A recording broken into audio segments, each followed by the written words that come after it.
The coffee house was still the best place to keep up with everything new.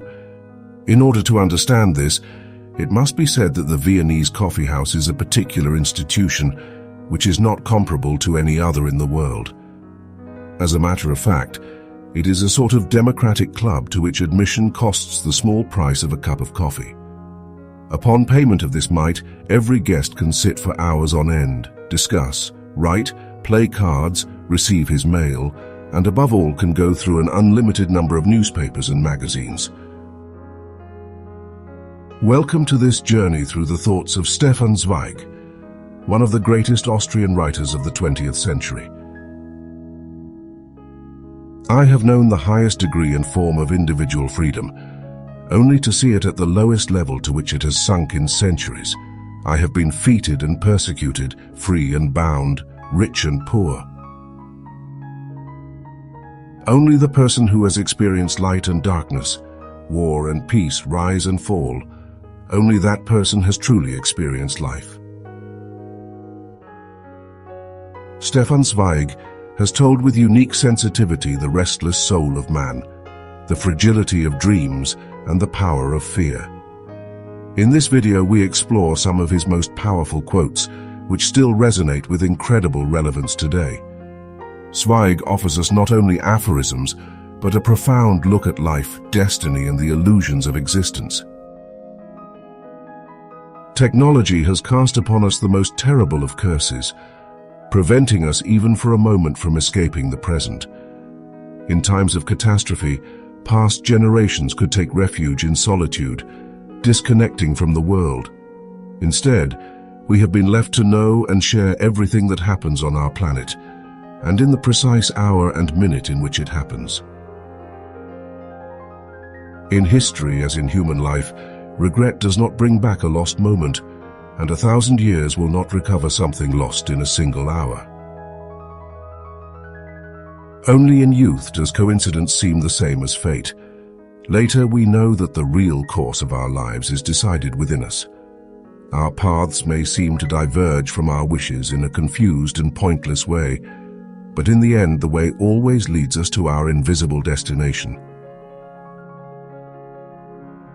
For the first time in my life I began to realize that it is not evil and brutality, but nearly always weakness, that is to blame for the worst things that happen in this world. It is only the immeasurable, the limitless that terrifies us. That which is set within defined fixed limits is a challenge to our powers, comes to be the measure of our strength.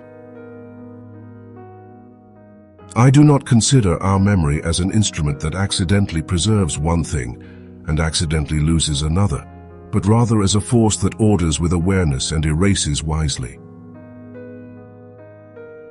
The great mass is always ready to roll toward the side where the weight of power currently lies. When they are preparing for war, those who rule by force speak most copiously about peace until they have completed the mobilization process. One must be convinced to convince, to have enthusiasm to stimulate the others. Those who claim to fight for God are the most intolerant men on earth. Because they believe they receive divine messages, their ears are deaf to any word from humanity. Fear is worse than punishment, because in the end punishment is something definite, and whether it is heavy or not, it is always better than the dreadful uncertainty, the terrible tension that drags on endlessly. Every wave, regardless of how high and forceful it crests, must eventually collapse within itself. Fate is never too generous even to its favorites. Rarely do the gods grant a mortal more than one immortal deed. In history, the moments during which reason and reconciliation prevail are short and fleeting. Pity, like morphine, does the sick good only at first. It is a means of helping them to feel better, but if you don't get the dose right and know where to stop it, becomes a murderous poison. No guilt is forgotten so long as the conscience still knows of it.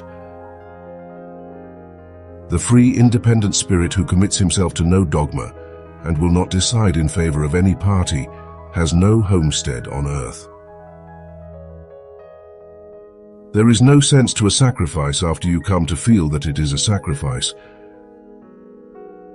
It is part of the happiness or unhappiness of the mediocre man not to feel any need to measure himself, not to experience curiosity about his own ego before destiny comes to question him.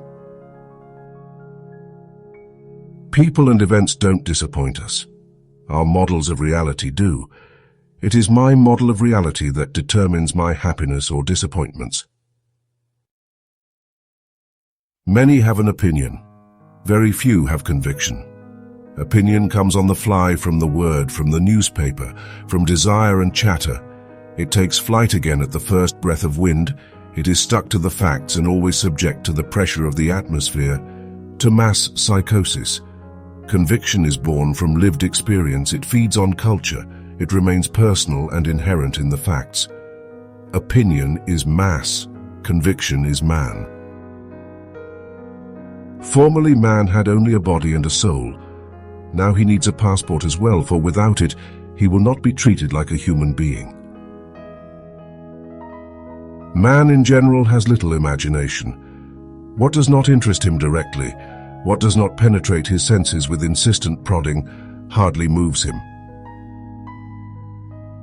Nothing on earth puts more pressure on the human mind than nothing. Once a man has found himself, there is nothing in this world that he can lose. And once he has understood the humanity in himself, he will understand all human beings. For only he who lives his life as a mystery is truly alive.